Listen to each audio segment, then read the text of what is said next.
Morning మీరు స్నానం చేయించకపోయినా అంటే ఇప్పుడు ఎలా అవుతుందంటే మనకి ప్రయారిటీ ఏంటి అనేది ఆ ఒక్కటి మాత్రమే ఫాలో అవ్వగలుగుతున్నారు పేరెంట్స్. సో నేనేం చెప్తానంటే మీరు మిగతావన్నీ వదిలేయండి, అసలు ఫుడ్ పెట్టకండి. లేపేది వాళ్ళు స్కూల్ బస్ ఎక్కాల్సింది దానికంటే ఒక 30 minutes ముందు లిటరల్గా మంచమే నుంచి ఈడుస్తారు కిందకి. ఇట్లా లిటరలీ ఈడుస్తూ ఉంటారు. ఈడ్చి ఒకళ్ళు తలదూతూ ఒకళ్ళు ఇది చేస్తూ ఒకళ్ళు కుక్కేస్తూ వాడిని బస్ ఎక్కించగానే వాడు వాంతి చేసుకుంటాడు. ఎందుకు? మోస్ట్ ఇంపార్టెంట్లీ మేడం చెప్పినట్టు ఎవరు మార్నింగ్ టైం మోషన్ పాస్ చేయటం అనేది 10 మంది పిల్లల్లో ఒకళ్ళిద్దరు కూడా చేయట్లా. అది వాస్తవం. కాన్స్టిపేషన్ కేసెస్ బోత్ అసలు కాన్స్టిపేషన్ ఇది కాన్స్టిపేషన్ అనేది కూడా తెలియకుండానే ఆల్మోస్ట్ 70 నుంచి 90% సో పోస్ట్పోన్ పిల్లలకి పోస్ట్పోన్మెంట్. ఎందుకంటే ఫస్ట్ బవెల్ మూవ్ అవ్వాలంటే బాడీ మూవ్ అవ్వాలి, నెంబర్ 1. ఎప్పుడు కూర్చుని ఉండటం. రెండోది అసలు గట్లో ఫైబర్ ఎక్కడుంది? మనం తినే ఫుడ్ లో ఫైబర్ ఏది? ఎక్కడి నుంచి స్టూల్ ఫామ్ అవుతుంది? ఓకే. మూడోది స్లీప్ సరిగ్గా లేకపోతే 9 to 10 hours పడుకోవాలి పిల్లలు. ఎంతమంది పడుకుంటున్నారు? పడుకుంటానన్నా పడుకొనిస్తున్నారా పేరెంట్స్? ఆ లైఫ్ స్టైల్స్ ఇవన్నీ సరిగ్గా లేకపోతే మన జీర్ణ ప్రక్రియ ఎట్టి పరిస్థితుల్లో సరిగ్గా ఉండదు. And gut microbiome, gut health మన నోట్లో వేసుకునే we are what we eat. And అక్కడి నుంచే మన థాట్స్ కానీ మన ఎబిలిటీస్ కానీ అన్నీ కూడా మన గట్లో నుంచే వస్తున్నాయి అనేది ఎప్పటి నుంచో మనకి తెలిసిన ఏన్షియంట్ విజ్డమ్. మీరు తినే ఆహారం బట్టి మీ మనస్తత్వం ఉంటుంది అని ఎప్పటి నుంచో చెప్పారు వేదాల్లో. సాత్విక ఆహారం, రాక్షస ఆహారం, వాట్ ఎవర్. సో దాన్ని ఇప్పుడు మళ్ళీ సైంటిఫిక్ గా చెప్తున్నారు. గట్ మైక్రోబయోమ్ నువ్వు తినేదాన్ని బట్టి నీ బాడీనే కాదు నీ మైండ్, నీ యాటిట్యూడ్, నీ ప్రాబ్లమ్స్ అన్ని అక్కడ నుంచి స్టార్ట్ అవుతాయి. అయితే you ask me about biscuits మీద నేను ఒక పెద్ద వార్ ఎప్పటి నుంచో వెయిట్ చేస్తున్నాను. 20 years నుంచి. నాకు 20-year-old పిల్లలు ఉన్నారు. సో వాళ్ళు స్కూల్లో జాయిన్ అయినప్పటి నుంచి నేను బిస్కెట్స్ అనే దాంట్లో ఏ రకమైన న్యూట్రిషన్ లేదు.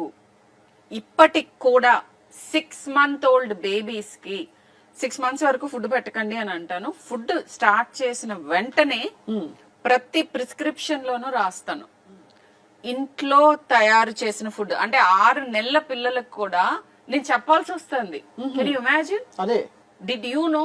అంటే మనిద్దరు చిన్నప్పుడు కూడా, మేడం చిన్నప్పుడు డెఫినెట్ గా ఐ డోంట్ థింక్ అసలు 6 నెలల వాళ్ళకి బయట ఫుడ్ పెట్టాలి అనే ఒక థాట్ కూడా వచ్చేది కాదు.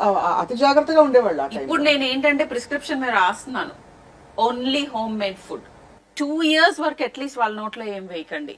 అప్పటి వరకు అతి కష్టం మీద ఆపగలుగుతున్నారు. ఇప్పుడు ఈ బేబీ ఫుడ్స్ అని వస్తాయి, బేబీ బిస్కెట్స్ అని వస్తాయి. ద బెస్ట్ థింగ్ ఇస్ ఎవరికి తెలియని విషయం నన్ను వచ్చి అడుగుతూ ఉంటారు. ఎందుకని డయాబెటీస్ పెరిగింది, ఎందుకు క్యాన్సర్ పెరిగింది, ఎందుకు మానసిక రుగ్మతలు, ఎందుకు ఆటిజం, ఎందుకు డెవలప్మెంటల్ ఎనామలీస్, ఆటిజం ఎక్కువైపోయింది, ఎందుకు ఇన్ఫర్టిలిటీ. పిల్లల కంటే మీరు చూస్తుంటే ఇన్ఫర్టిలిటీ క్లినిక్స్ ఆల్మోస్ట్ అందుకొకటి ఉంది, వీధికి ఒకటి ఉంది. అనేక రీజన్స్ ఉన్నా one of the most important things in food is the attack that is on us. Transnational food corporations, giants మన మీద అటాక్ చేసినాయి.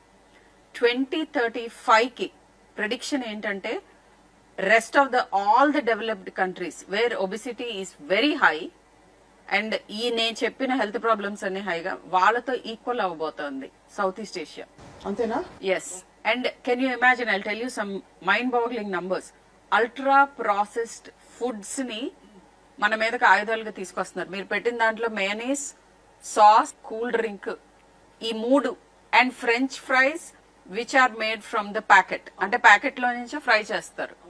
ఈ 4 కూడా అల్ట్రా ప్రాసెస్డ్ కేటగిరీ.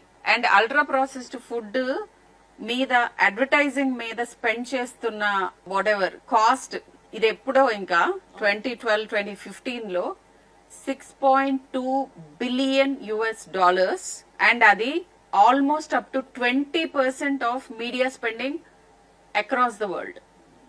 20% అంటే 1/5 of the media spending is on ultra processed food ని market చేయటం. And for all the parents out there, infant formulas అంటే పాల డబ్బాలు ఆర్ అల్ట్రా ప్రాసెస్డ్ ఫుడ్. పాల సో డబ్బాలు పుట్టిన వెంటనే అల్ట్రా ప్రాసెస్డ్ ఫుడ్ మీద నుంచి వాళ్ళు బయలుదేరుతున్నారు. మరి ఏంటి ఆప్షన్ ఏంటి చెప్పండి? అంటే పాల డబ్బాలు breast milk, breast milk of course పాలు బ్రెస్ట్ పడకపోయి మిల్క్ ఇవ్వండి ఎంత వరకు ఉంటే. See one thing I tell you, pregnancy అంతా గడిచి బేబీని కన్నా ప్రతి స్త్రీకి మిల్క్ ప్రొడ్యూస్ చేసే కేపబిలిటీ ఉంటుంది. ఎందుకంటే ఇట్ ఇస్ హార్మోనల్. ఎస్ అండి, నువ్వు ఇష్టపట్టలా వీళ్ళు ఇవ్వడానికి 90% కి 95 to 98% కి అడిక్వేట్ మిల్క్ ఉంటుంది. ఆ 1-2% కి నువ్వు అడిషనల్ గా ఇవ్వటం వేరు, అదే అవే main గా ఇవ్వటం పెట్టడం. వేరు. నంబర్ 1. నంబర్ 2, అసలు గట్ మైక్రోబయం అక్కడే మనకి ఆల్టర్ అయిపోతుంది. వీళ్ళందరినీ ఫాలో అప్ చేశారు. కొన్ని స్టడీస్ జరిగినాయి. తల్లిపాలు తాగిన వాళ్ళకి మానసిక 80 ఏళ్లకి నీకు రాకపోయే జబ్బులకు కూడా బీజం ఇక్కడే స్టార్ట్ అవుతుంది.